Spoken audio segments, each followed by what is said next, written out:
We are the first generation of Europeans who have never had to defend their freedom, and as a consequence we now take freedom so much for granted it has become a root assumption about reality, so that even when we can see it being taken away from us, we simply don't believe it. The euro bailout fiasco is proving that you can't make a currency omelette without wrecking a few economies, but still by far the most worthless currency in Europe today is the vote. A wheelbarrow full of votes won't buy you a say in the lawmaking process, and that's why this crisis is happening. It's also why Europe needs a revolution. Nothing as crude as an armed uprising. I'm not suggesting anything like that. I mean a real revolution of public will and intent to restore the power of the ballot box to the people from whom it's been stolen. Because at the risk of sounding like an extremist, there is nothing wrong with Europe today that couldn't be cured by more democracy. I think it's ironic that just as the Arabs are finally claiming their right to self-determination, we in Europe are busy handing ours away, or rather having it signed away by a political class who openly despise the people they purport to represent. Soon the Arabs will be lecturing us on democracy.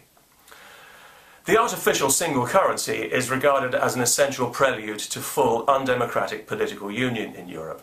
And Germany has done more than any country to prop it up, because, as the Chancellor said, it's Germany's historic duty to protect the euro. This is Eurospeak for residual war guilt. The Germans don't have a historic duty to do anything except mind their own business and maybe make a point of staying out of Poland. If I was German, I would resent my government's desire to keep making amends for something that had nothing to do with anyone alive today, and to pay for it with my money. The best thing Germany could do for other countries is to let them stand on their own feet. As it is, the German government is creating a mini economic empire of vassal states and setting its country up to be hated and resented all over again. Nice work, Mrs. Merkel. The European Union is not in fact a union at all, but a continent-wide political coup.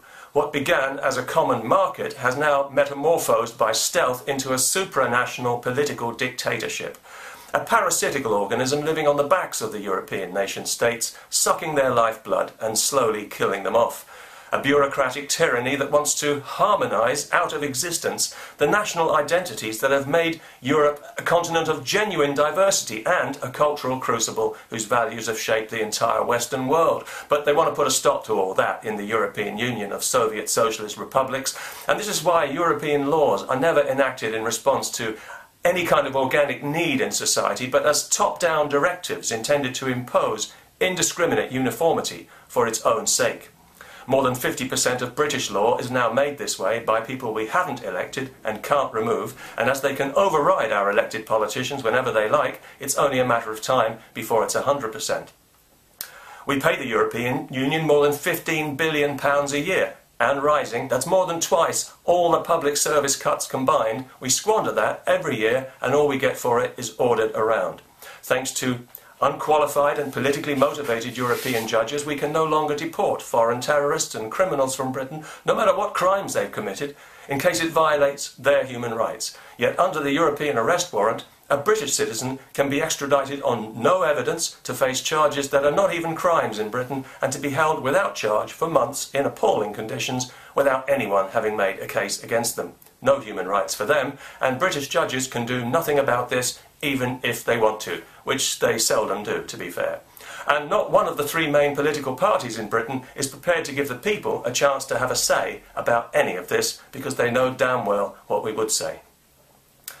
I'm beginning to understand how Americans must have felt living under King George. What was that again? No taxation without representation.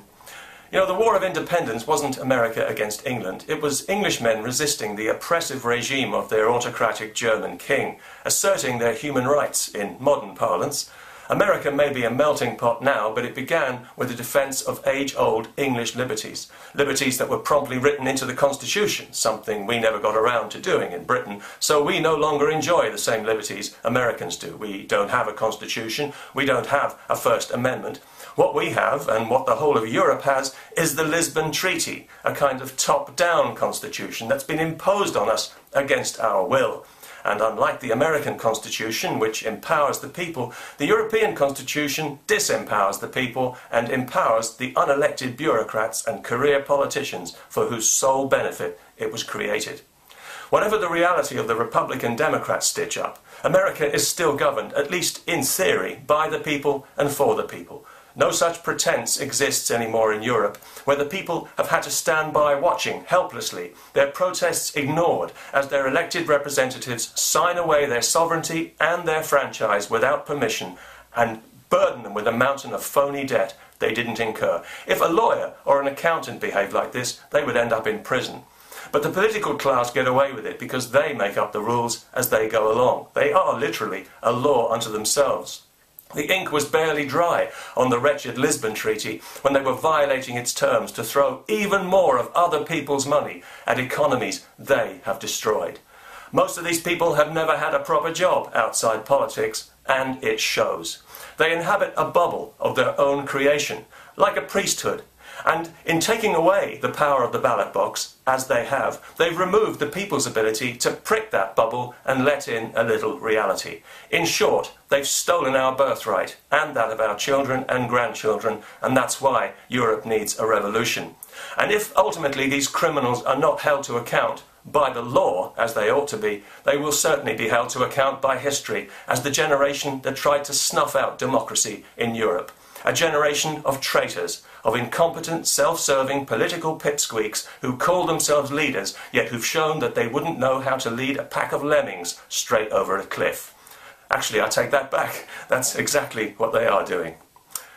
Peace and happy landings.